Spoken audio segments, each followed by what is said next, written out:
Do I get up in here? Oh, I know. Okay.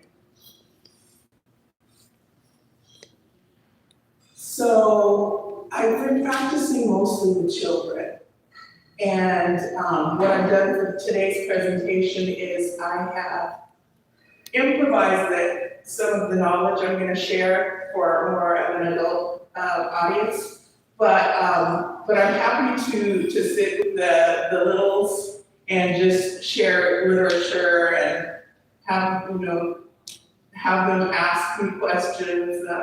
The most simple questions like, why are you brown or why are you black? The things that we all should be curious about, but they have the nerve to ask. I love it. So we started in the nonprofit was established in 2018, and I think this is about 2019, pre-COVID. This was at the Boys and Girls Club, these pictures, these images. And so I got to practice, and we had a little club carrying children, countries, cultures, and continents, and just exploring different cultures and places in the world, and used music and some movement, which you'll get to do some of that today. I'm almost glad there's humor over here. You guys are gonna get to try some of it.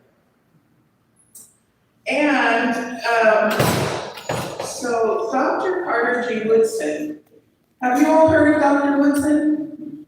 Anybody? You have. What do you know about Dr. Woodson? I can't remember a damn thing, but I You know the name? Yeah, exactly. I know, so it's kind of meaningless, but. No, I've been delving into learning things that I didn't learn early in life. So what I'm learning later in life, I want young people to know earlier. And so Carter G. Woodson established Negro History Week in 1926. And 1926, around that time is when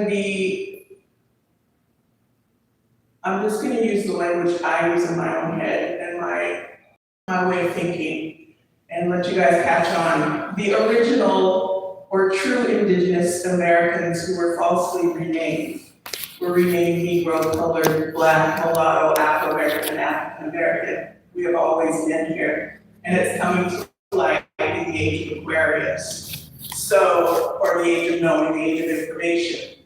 Many so-called Negro and black and colored folks maintain their awareness of their indigenous heritage, but had to suppress it due to severe penalty, including death. And so this was in my grandparents' generation, around the same, they would be about the same age as Dr. Woodson. So my grandparents were part of what was called the silent generation. Rather, they were silenced. They were threatened by death and torture for proudly identifying as Indian,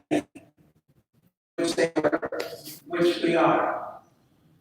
Okay, so this was all part of the paper genocide that began in the early 1900s. It actually began before, but specific laws were put into place and severe penalties for people stepping out of their racial classifications and also identifying as their ethnic origins like Choctaw, Chickasaw, Cherokee, Cree, Muskogee, whoever they were.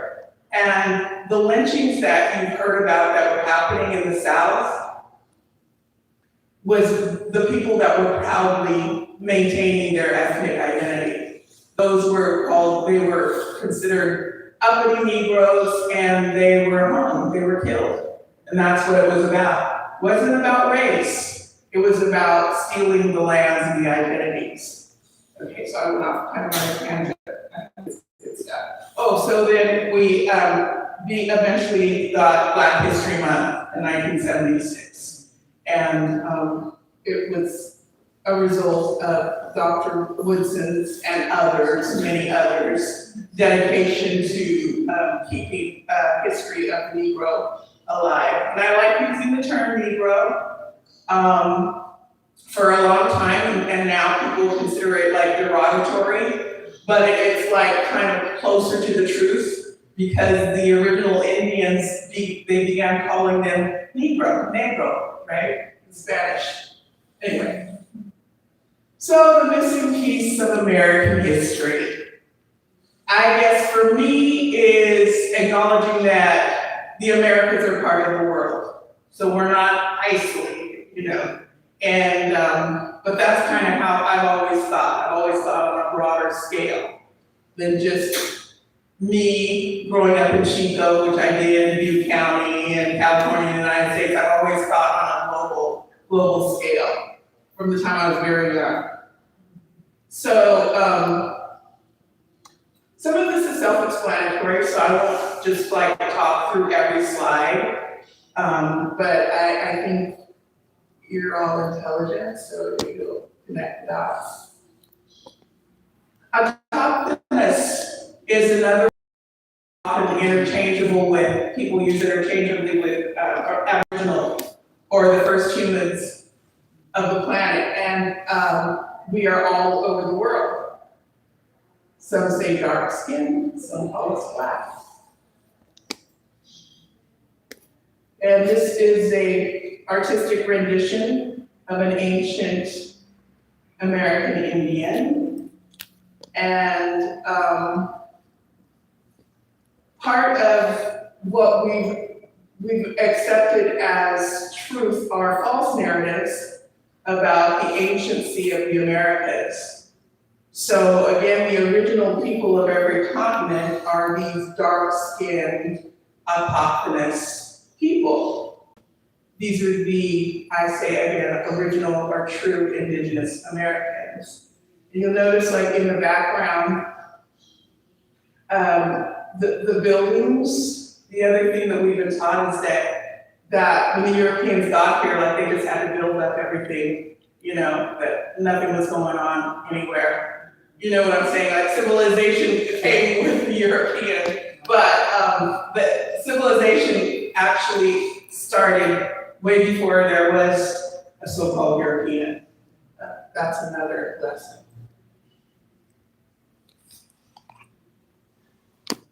Here it talks about the 1924 Racial Integrity Act and a list of some of the ways that, again, the original indigenous Americans were renamed.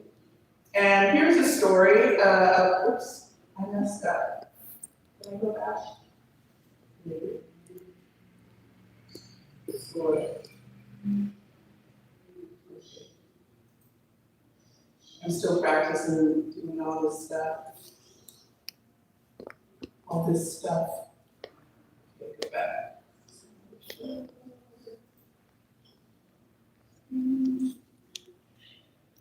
I found this just last minute, putting the presentation together, that information about the couple. If you go to the left and scroll down, the size of change. Okay, that's a way. Find one. Oh, okay. There we go. Yeah, that's it. Okay. And it's all the technology help I got. That's enough. Yeah, I take all the help I can get, trust me. So this is depicting a couple around 1912, a very affluent couple. And you'll find everywhere on the internet now, if you look at this that lived in that time period, they're calling them African American.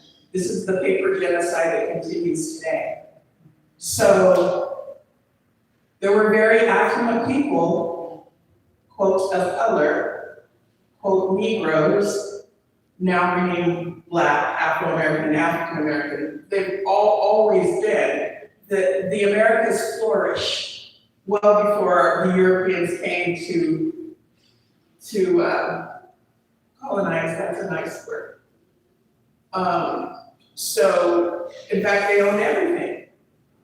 But we're not given this perspective. This would be like, they're always telling us, Black people were slaves, right? And we know about the Europeans being trafficked here, been forced to labor, and but there is in our society an investment. There's an investment in keeping that superiority, inferiority mindset going. But I think it is being dismantled. And again, like I said, we're in the age of clarity, the age of knowing, the age of information. But so these were just another example of very affluent people and what the government did to them and what the government has done for a long time to people taking what belongs to them. But I guess they got it returned to the heirs recently. That's amazing. Isn't it? Did they actually get paid, or did they? According to the internet, I can't corroborate the story myself, but They always feel stuff, when there's a big settlement, so. But I think the point is that this is supposedly one generation after, quote, slavery ended, and these people are millionaires. So they weren't Africans out of slavery. There's a lot of different possible scenarios of what was going on. All right, let me not belabor. I'm gonna go back to, I don't want to do it that way. Let me go to that slideshow, and then I'll just catch up.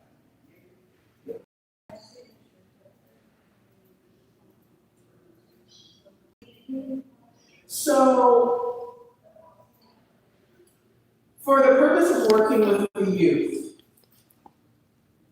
my objective is to put more positive images in front of them, and for them to recognize that, the achievements that occurred throughout history by people that look like them, and for their peers to recognize it. So that's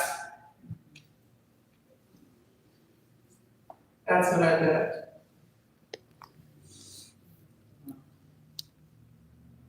Yeah, so my birth certificate says Negro. Negro means, your grandparents were Indians, basically. And, but people can research to know, and I have one sample of a book that helps people research their genealogy by records. Otherwise, the government's gonna tell you if you're dark skinned that you're African, which is asinine.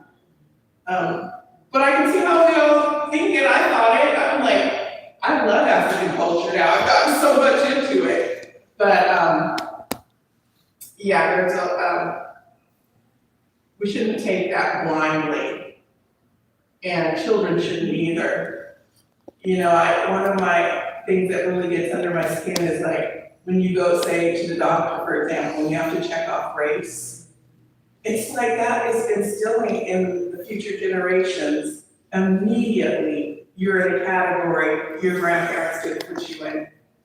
It is just a subliminal, very covert psychological warfare. I think. And these are a few of the Indian nations where people were misclassified. Yeah, so-called Black now. And by the way, Black means you don't really exist in law, like there's no such thing as a Black person. And people need a nation to identify with to be really even recognized internationally. So it's a trick. So we get to show the youth that so-called Black people were accomplishing things all over the world travelers and scientists and explorers and teachers, and that's been going on since the beginning of time. But you may not know that if you get educated in certain places. You may not know that.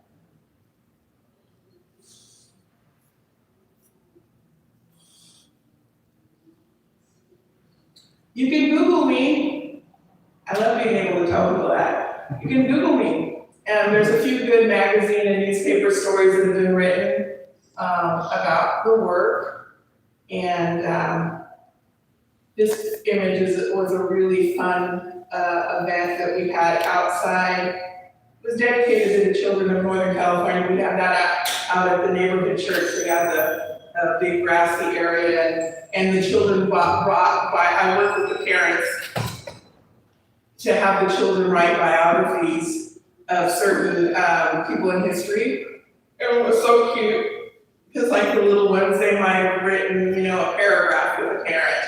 And then some of the more intellectual teenagers, went into full, biographies. But we had a couple hundred guests there. And this is just different multicultural events and then some stock pictures that I found. Where's the word I love that you asked that. Yeah. Amma is an ancient word used in many cultures around the world. And it's can mean mother, and it can also mean God. Because the mother is the first human concept of a God. So, and also our first teacher, right? So I love the power of that word. That's where I took it from.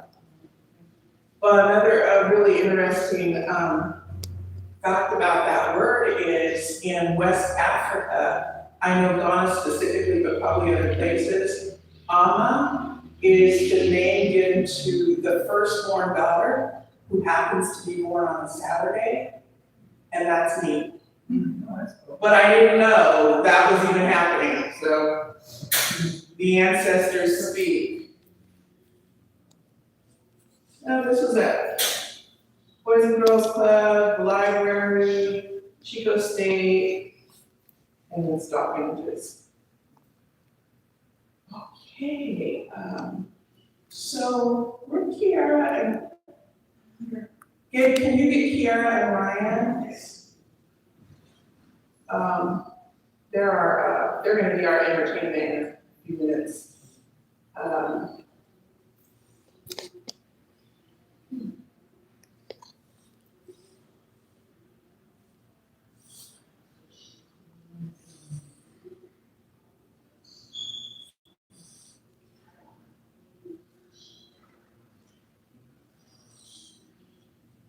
So this little video was one of my favorites to play with the kids at the Boys and Girls Club, because it's very international and has a favorite song that they remixed, and so I'm gonna let that play. But I just wanted you guys to be in here as we start, like I'm showing them what I show the kids at the Boys and Girls Club and sometimes in the classrooms, and then you guys will be next, okay? Okay. This is like one of my favorites. I'm not sure if I'm gonna be. Where's Val? To see kids enjoying, playing and dancing and just, yeah. Okay, I've gotta go back again, you guys. So, next, I'm going to introduce our local entertainment, Kiara and Ryan. Are you guys ready? Come on up.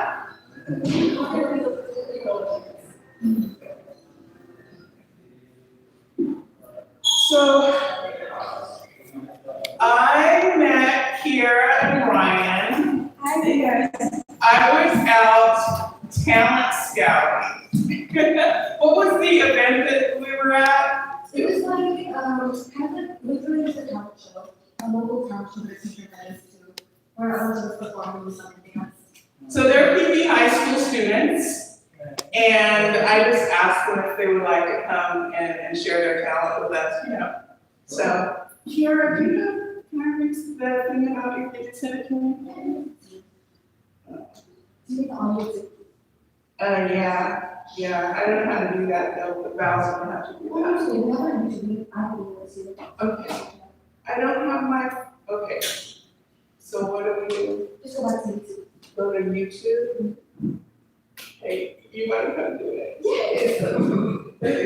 That's good. It's hard when everybody's watching. Young people. Okay, there's YouTube.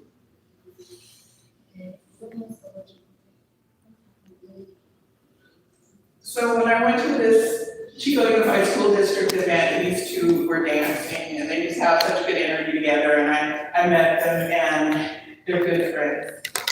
So I'm gonna read the thing about it. Yeah. It's on your phone, right? It's not on my phone. All right, I'm gonna find it. I will find it.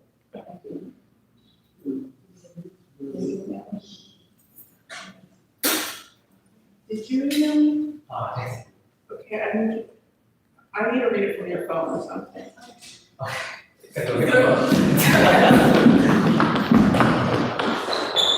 So there, please. Here.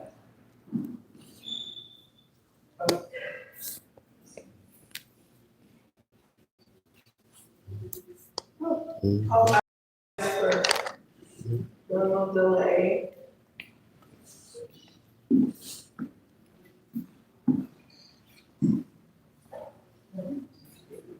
I need to read your bios. I want to anyway.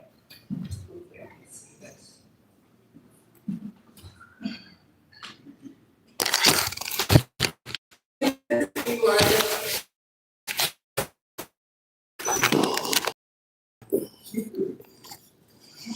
That's true. Yeah, go ahead and read your own bios. So hello, my name is Ryan May, And Kira Han. and we're upcoming seniors at Pleasant Valley High School. And so my aspiration is to do music, try to have a music career, and continue to do music until I'm grade old.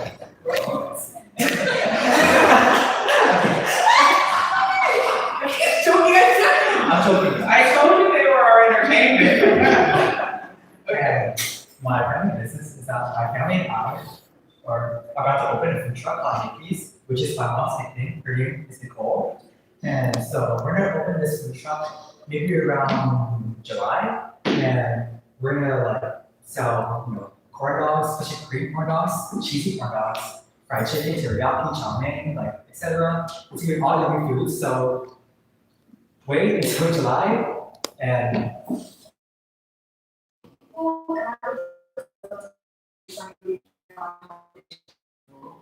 Yeah, and my pretty real. He's from Yucca, and my parents had moved in the islands, and he's authentic to me.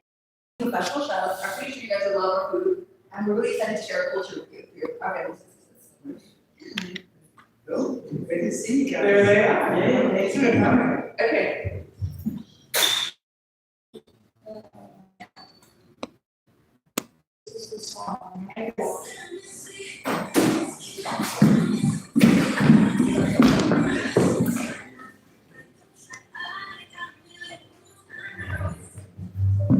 Make some noise!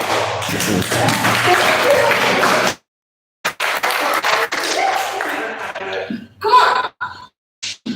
Yes. I can't either. I'm gonna, okay.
Thank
you.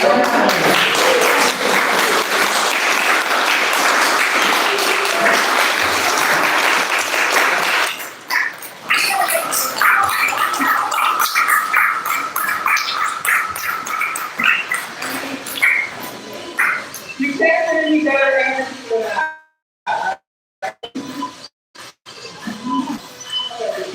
Perfectly coordinated. Yeah.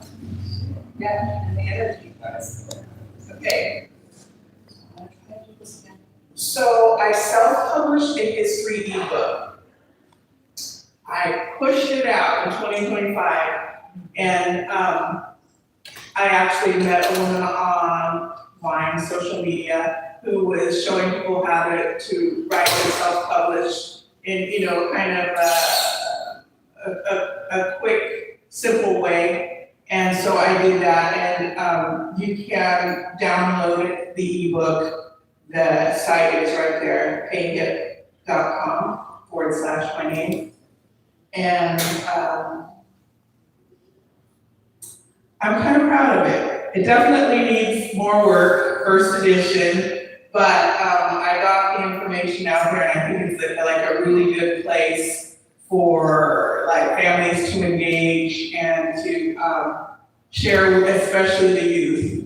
But again, when I started on culture, I said I wanted the youth to learn early what I'm learning later in life, but then I realized we all didn't learn. So the target market is 0 to 99.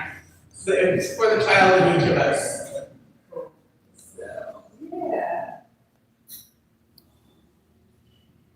And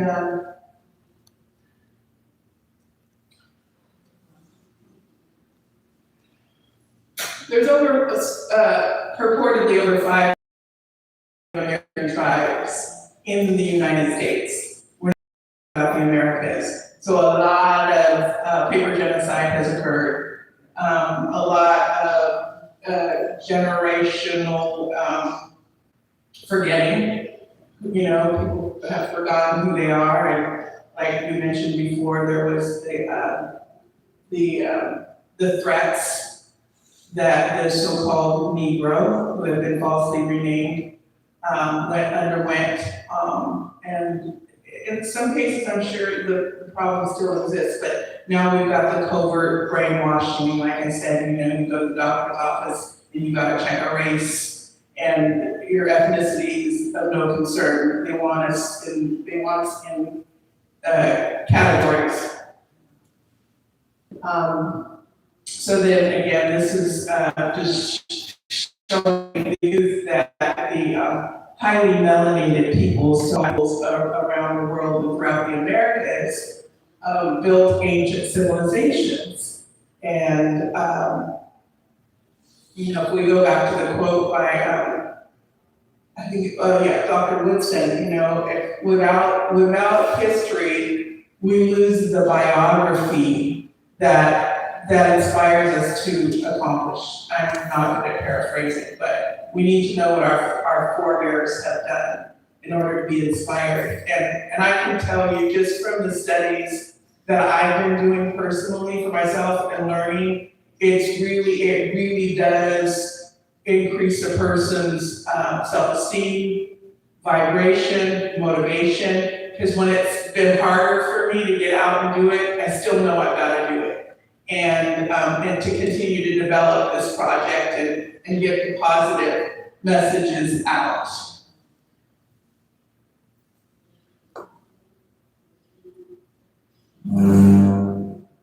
A lot of people, when they talk about America, they think of the United States, right? And it's all of this. So that's important to know.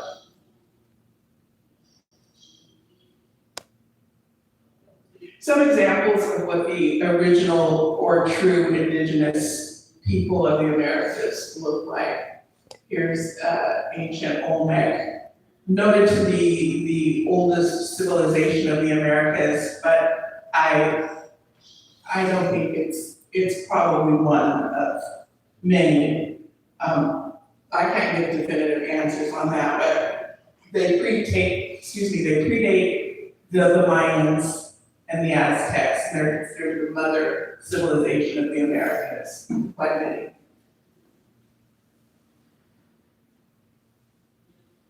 Mansa Musa, wealthiest man who ever lived, according to some, from Timbuktu in Africa, that had the world's, well, they say first libraries, but I guess libraries of a certain caliber. But this is important because a lot of people think that, kids are still being taught that there was no literacy in ancient Africa. There was literacy all over the world in the ancient civilizations. Queen Nzinga is one of my favorites. Oh shoot. Let me go back to her. Okay, I can do that. So she is one of my favorites. Because when I was growing up, I never learned that there were queens that looked like me. And how we all have instances, lessons in our life that impact us. And I think the more little so-called Black girls, and everyone knows that there were women like this that were championing the freedom of people and strategizing and, working towards a better life for people that were that the colonizers were attempting to conquer. If we know about more women like this, it's gonna really encourage us. Against the Portuguese slave trade. Portuguese, against the Portuguese, yes. Queen Nzinga.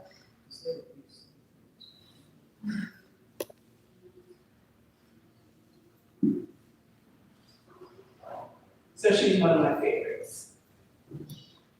Down here we have Benjamin Banneker. You may know that he helped design Washington, D.C., was an astronomer, and built the first wooden clock in the United States. And ever since he was a little boy, he would tinker and figure things out. And so he was quite a multi-genius. A multi-genius would be a good way to describe him. I don't know the details on John Hanson being an African war. I read that somewhere and I was actually going to take that out, but I do believe Benjamin Banneker is original true indigenous American. He wasn't imported from Africa. And so he's from a long line of Negro Indian geniuses. So again, we have opportunities to show the young people what their forebears have accomplished in different areas, including the freedom fighters of so-called modern America. Pardon the typo.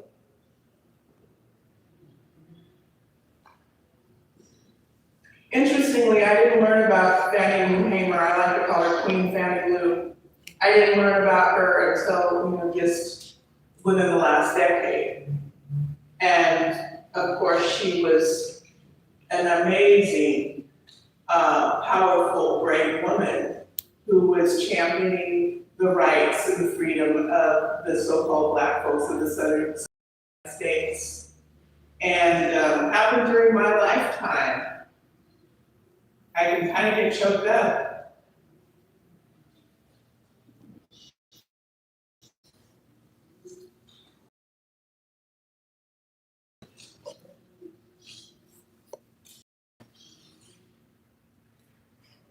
Kara, do you know about Queen Anne of the Maroons? Your Jamaican history, honey. Dutty Bookman. Here it says Dirty Bookman. Maybe Dutty because that was like the thing. But Queen Ya,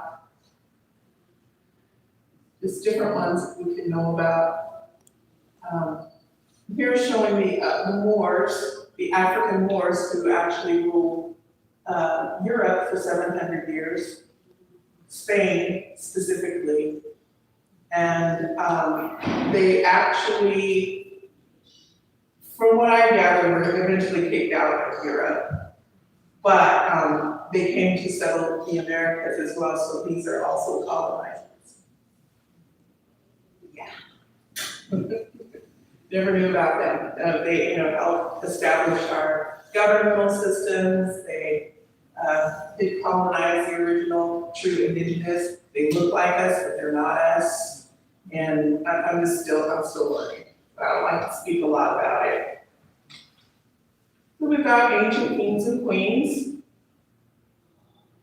I love that I was able to find this rendition of King Tutankhamun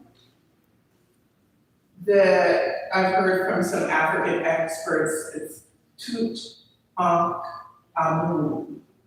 And then the breakdown has specific meanings.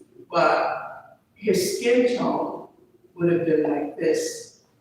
And it was finally had to be proven that the indigenous people of Egypt, which was called Kemet, that they were dark-skinned, very dark-skinned people. But it was finally proven.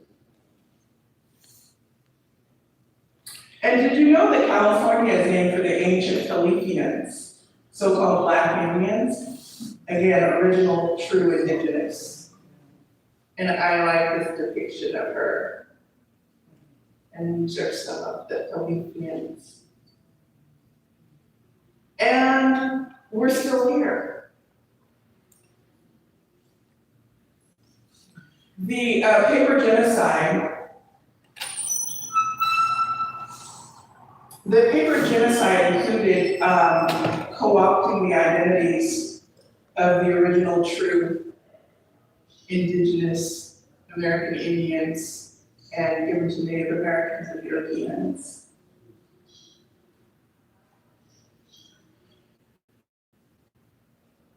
Oops, that was a mistake. Okay, so originally an American Amr Ekan was just copper colored. So the brown skinned people were the Americans, and now it's used for descendants of Europe and other places. Okay, so we have thousands of years of history. both in the Americas, Africa, and other parts of the world. Here's an image of W.E.B. Du Bois, who really promoted Pan-Africanism and the idea that we all were brought here from Africa, which I feel is proving to not be true. But I like Africans. This is just showing what the autochthonous or Aboriginal or original indigenous peoples of the world look like. Native Americans, I should go back. Native Americans are an admixture of immigrant descendants of Asians of Siberia and Eastern Europe. They're not the true indigenous Americans. And you may be catching wind of some of this in the news that Native Americans some Native Americans are losing their rights to claim indigenous status because they're not. And that's,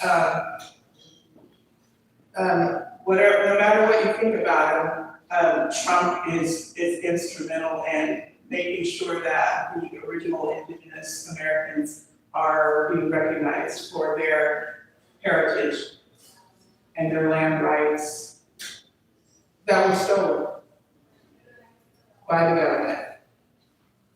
So they can be picked up.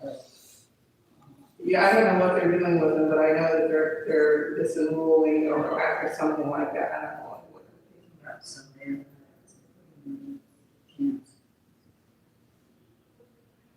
So yeah, they've been like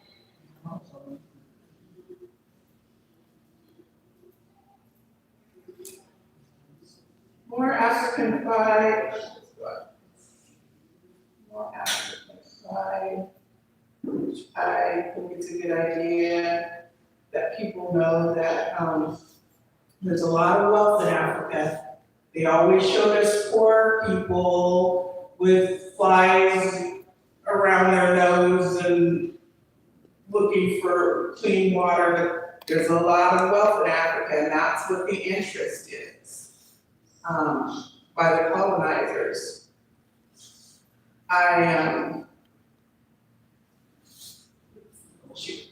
Charity is big business. So, you have the churches going over there, right? They're gonna go and build some little houses for people and stuff, but I think they're doing a little bit more than that. Well, I know. You see how the map here is divided by resources? That's why Africa is as chopped up as it is. It's not by lineages or family clans. The Europeans decided in the 1800s that they would all agree to divvy up Africa, and that's why it's chopped up the way that it is. That's what's really going on.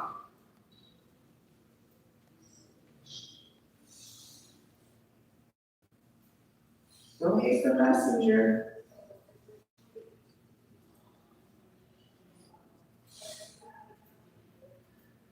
So a lot of these types of facts, that I'm not sharing them with the children. I'm just giving them more of cultural awareness and instilling pride. But like I said, I adopted this presentation because I knew I'd be working with presenting to adults.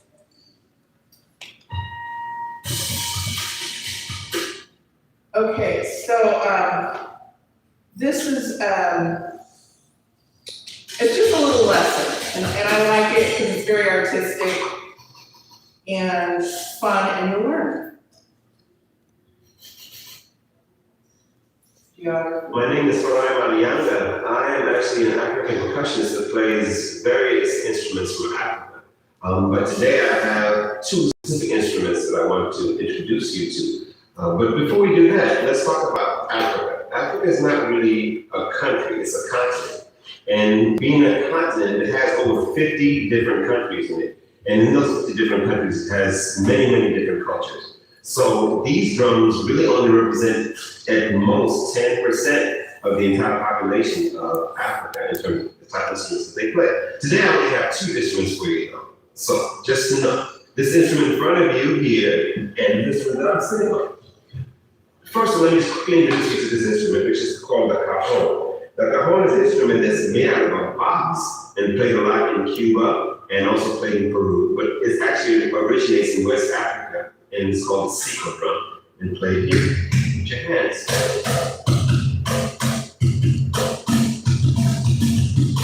Okay, so the other drum that I'm going to talk to you a lot about is called the djembe. Now the djembe is spelled D-J-E-M-B-E. This drum is a drum that's played in West Africa. The history of the djembe comes from the Mali Empire, which was a huge empire somewhere between 800 and 1200 AD. That's about halfway between the birth of Christ and where we are today. The djembe is a drum that was played for the king of Mali. And it became a very popular drum because everywhere he went, whether it was in battle or was for celebration, he would use the djembe drum. Why would he use the djembe drum? Well, the djembe drum is a very loud drum.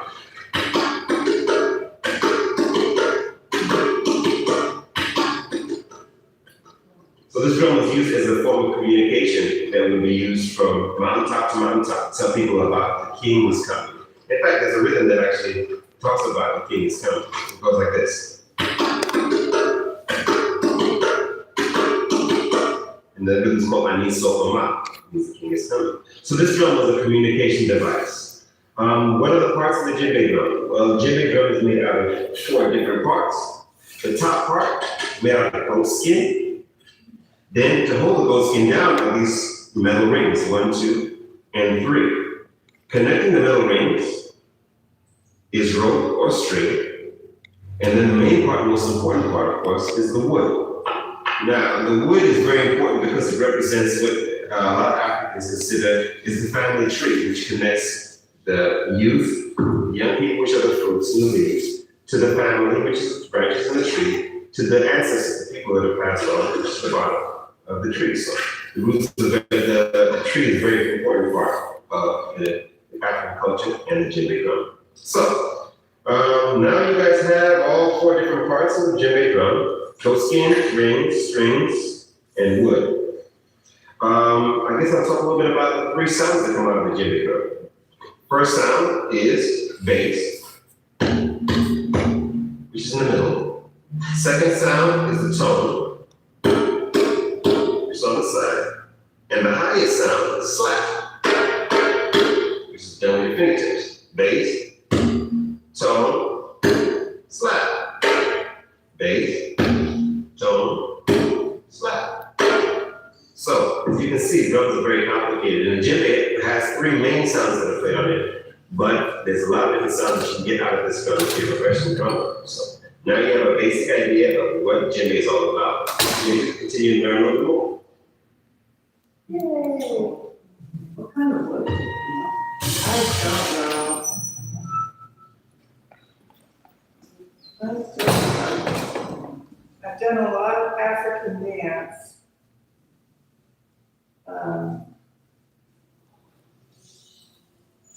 And I love the sound of drums.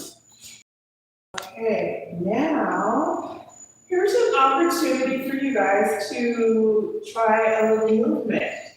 Can I get you all to stand up? And if you can stand, that would be great, and if you don't want to, that's great too. Okay, now this is, well, I want to try to say everything right, but I don't.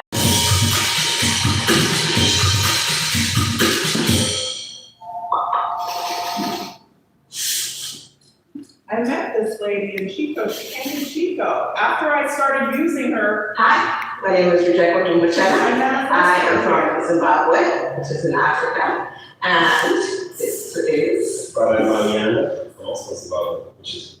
And we have our students here that will be learning with you. Here we go. The idea here is teaching you some African dance steps. Except all need to learn how to use the clock. And numbers and counting are important in dance. Direction is important in dance. And so all of those things we'll learn today. Here we go. So, 12. And we're gonna go using our right foot to step to 12. And back. 12. And back. 12. And back. 12. We're gonna do 3 with our right. And back. 3. And back. 3. And back. 3. 6. 6 with our right. 6. And back. 6. And back. 6. And back. 6. Now we're gonna switch to our left. So our bounce.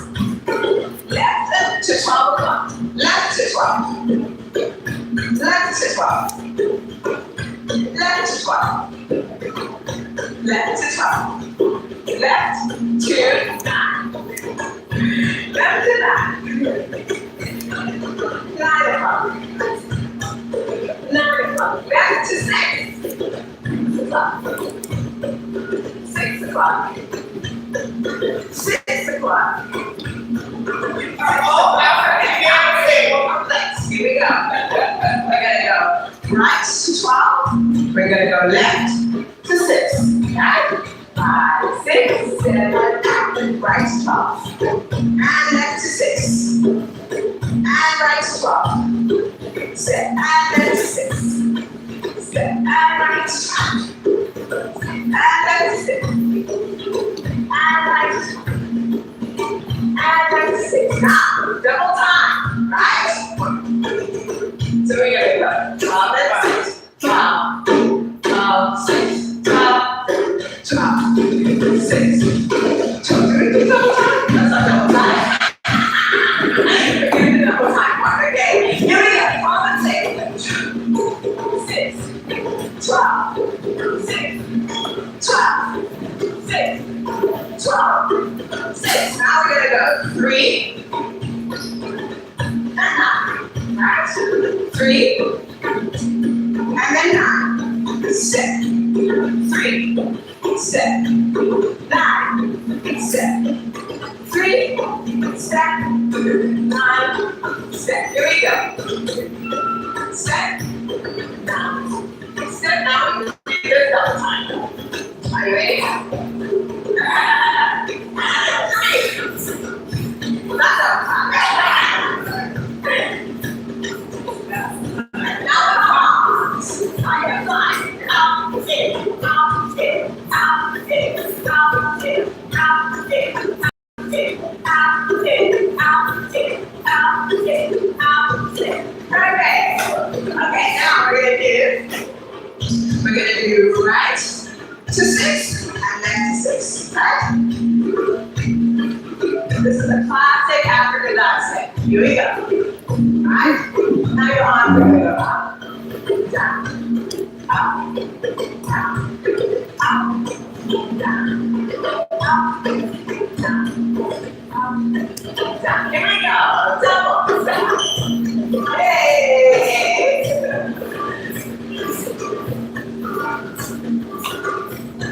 Right back to 6 and 3 and 6. Right back to 3 and 6. Here we go. 5, 6, 7, and 3. Good. Perfect. Nice. Okay. One more step. Okay, now we are going to use our right foot to mark all the time around this way, right? Yeah. So we're pivoting, that's what we're doing, going in a circle. So you want to go 12, 1, 2, 3, 4, 5, 6, 7, 8, 9, 10, 11, 12. Right? Here we go. Here we go. 5, 6, 7,